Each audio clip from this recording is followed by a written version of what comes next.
Are you considering making a move? Well, stay tuned because in today's video, I'm going to be sharing with you 8 things to consider when purchasing a pre-existing home.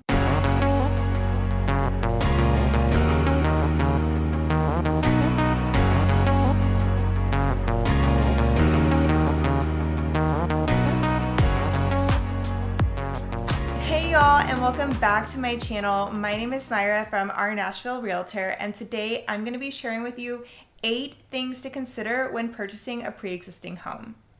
Purchasing a home is a big deal. It's the biggest investment of your life. So with that said, you want to be able to make sure you are checking off all the boxes and doing all the right things. When purchasing a pre-existing home, there are so many questions that you can ask. There are so many things that should be considered. So today I'm going to go over a list of 8 things that you should definitely keep in mind when you are considering purchasing a home. Today's market is pretty crazy, and unfortunately some people are having to settle without getting every single one of their boxes checked. In situations like this, I'm going to be sharing the top things that you should be considering.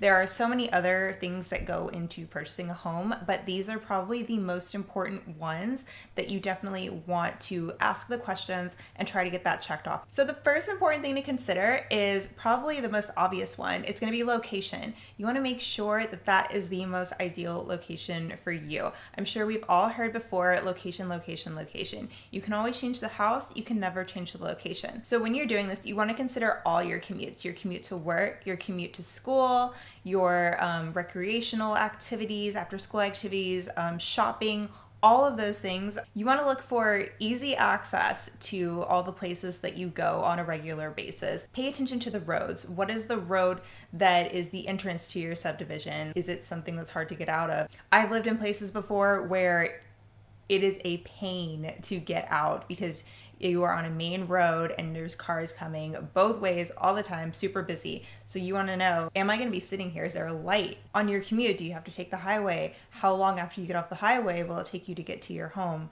Those are things that you should definitely consider. The next one is going to be the size of the lot. How much space do you want between you and your neighbor? How big of a backyard do you want? How big of a front yard do you want? I personally don't like being right up on my neighbor. I like a little bit of space, so I prefer larger lots, whereas a lot of subdivisions do tend to have their homes a little bit closer together. Do you want a big backyard? Do you want to have a big shed out back, or do you want to build another garage?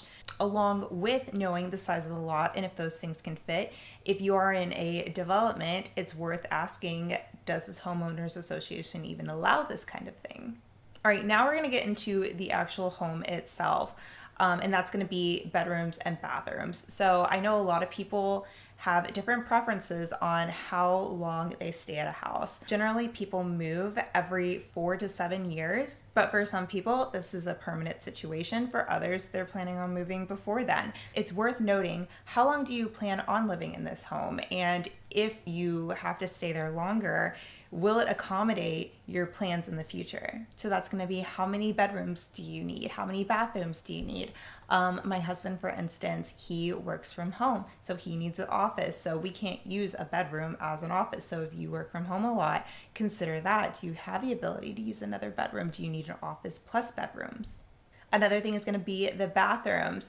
A lot of homes these days generally have about 2.5 to 3.5 bathrooms, but older homes do tend to have less bathrooms. So how many bathrooms do you need? How many bathrooms do you think you would need in the future? So speaking of the home, when you are walking through a pre-existing home, another thing to keep in mind is it's to look for lack of upkeep. So you're looking for like paint chipping or light bulbs that are out, or dusty window panes.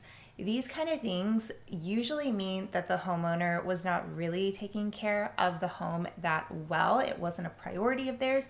So it just kind of starts to make you think, what else did they ignore? Doesn't necessarily mean there's always other problems, but it's something to consider. My husband and I always talk about lawn maintenance. When you walk by a house and it has a beautiful lawn and it looks like it's well taken care of, you automatically assume that the people who are in that house take very good care of it and they have pride in it. If it's kind of the opposite and their grass is overgrown and bushes are looking a little wieldy and trees are spalling over, it kind of makes you think the opposite. It makes you think that they don't really have much pride in it. So if they don't have much pride in their yard, do they have much pride in their home? And that's just something to think about. Another thing to keep in mind with the home is, are there any water puddles? Does it seem like water collects in a certain area? One of the homes that we lived in before, it actually had a space in the back where the water kind of pooled a little bit. It doesn't necessarily mean that's a flooding issue. We never had flooding in our home or anything like that, but it's a sign to look out for. Another one is going to be the layout of the home. So this kind of goes under the you can change your home, but you can't really change your location.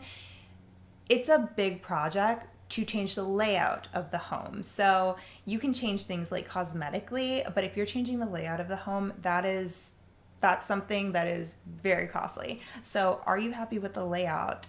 I personally love open concepts. I don't really like a lot of walls. I love high ceilings. So when I'm looking for a home, that's something that I look for. So keeping in mind what is important to you. Do you mind having all your rooms downstairs, big open space to entertain in? Where do you want bedrooms? Those kind of things are really important. Next up is the age of the home and the appliances. When we moved into our previous home, it was about 15 years old. So at that point in a home's lifetime, the roof, the windows, the AC, those kind of things start to get pretty old. So when you're moving into a home like that, things to keep in mind, do we have the money to fix all of these items? Because those are three very costly things. Or can you negotiate something with the seller? Can they fix one of them or give you a credit towards something? So age plays a major part in that. Same thing with all of your appliances that are going to be in the house, your kitchen appliances and whatnot.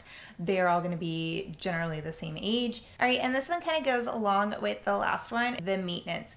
Everything that you would need to spend money on other than the purchase price of the home. That includes homeowners association fees, special assessments, those kind of things. It also includes any type of work that you need to put into the home when you move in or before you move in.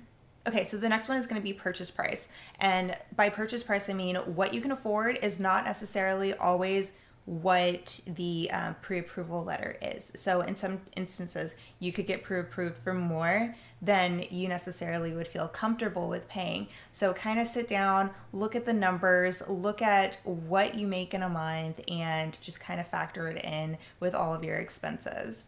We have a spreadsheet where we actually calculate all of our expenses and we can see how much money we are allotted towards our mortgage. So that way, if you get a pre-approval letter that qualifies you for way more than you're comfortable with, you don't just go ahead and get a home that goes for that, because then you're going to be a little bit out of your budget where you feel comfortable. All right, and that is going to wrap up today's video. If you're purchasing a home, leave a comment below on what is most important to you. If you found any value in today's video, please give it a like. And if you are interested in real estate content like this, please go ahead and hit that subscribe button. If you are in the process of looking for a home, good luck on your journey. And if you are looking to buy or sell in the Middle Tennessee area, I would be happy to work with you. As always, my contact information is down below. And with that, I will see you in the next video. Bye.